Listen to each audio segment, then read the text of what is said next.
미 연준, 2년간 10에서 11회 금리 인상 시사. 이지머니 시대 끝났다. 미국의 중앙은행인 연방준비제도가 코로나19 팬데믹 장기화로 인한 경기 침체에 대응하기 위해 지난 2년간 이어온 제로 기준금리 정책의 종지부를 찍었다. 여기에 유럽중앙은행도 연내 기준금리 인상에 나설 것으로 예상돼 사실상 이지머니 시대가 막을 내렸다.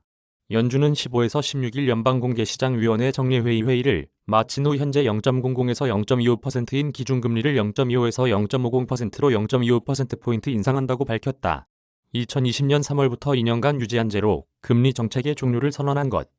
특히 연준은 점도표를 통해 기준금리가 올해 말에는 1.9%, 내년 말에는 2.8%가 될 것으로 전망했다. 점도표는 연준 위원들 각자의 향후 기준금리 전망치를 한데 모아둔 도표이다. 시티그룹, 웰스파고, JP모건 체이스, 뱅크 오브 아메리카 등 월가 주요 은행들은 연준이 기준금리를 올리기가 무섭게 일제히 대출 기준금리를 0.25%포인트 인상했다. 22도 매파 기조로 선회했다. 22는 지난 10일 통화정책회의 후 기존 자산 매입 프로그램을 통한 채권 순매입의 종료 시기를 3분기로 앞당기기로 했다.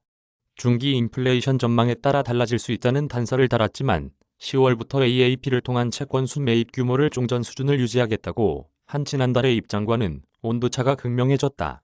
22는 아울러 AAP를 통한 채권 순매입을 종료한 후 얼마간 있다가 기준금리를 올리겠다고 밝혀 시장에서는 22가 연내 인상을 사실상 예고한 것으로 받아들이고 있다. 22는 그동안 기준금리의 연내 인상은 없을 것이라는 입장을 되풀이해오다가 지난달 올해 기준금리를 인상할 가능성이 매우 낮다라는 언급을 하지 않음으로써 연내 인상 가능성을 열어뒀다.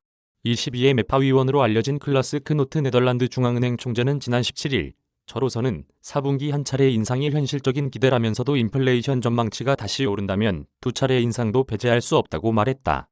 반면 크리스틴 라가르드 22 총재는 섣부른 해석을 경계했다. 그는 17일 채권 매입을 중단하고 통화정책 정상화를 향한 다음 단계를 밟기 전에 여분의 시간이 있을 것이라고 말했다. 일주일 전 썸타임이라는 표현과 비교하면 한층 더 여유를 갖고 금리 인상에 나서겠다는 의미로 해석된다. 올해 말 미국의 기준금리가 1.9%가 된다는 것은 올해 남은 6번이 FOMC 회의 때 매번 0.25%포인트 인상한다는 것을 의미한다. 여기에 더해 내년 말 기준금리가 2.8%로 오르려면 금리 인상이 3에서 4회 더 있어야 한다. 결론적으로 2년간 10에서 11회 인상한다는 것으로 연준이 상당히 공격적으로 유동성 조이기에 들어간다는 것을 의미한다.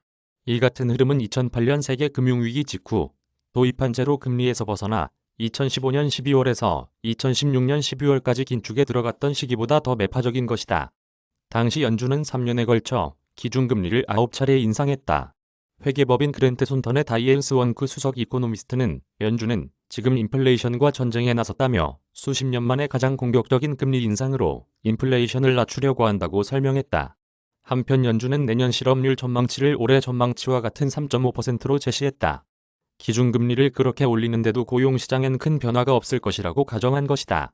미국 실업률이 코로나19로 경기 침체에 빠졌던 2020년 4월에 14.7%까지 급등했다가 작년 12월 3.9%로 4%대 미만으로 내려오자 미국 노동시장이 완전 고용에 근접한 것 아니냐는 이야기가 나왔다.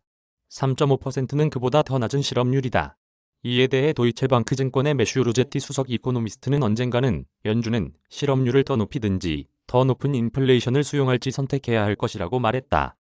카피라이트 조선비즈앤조선닷컴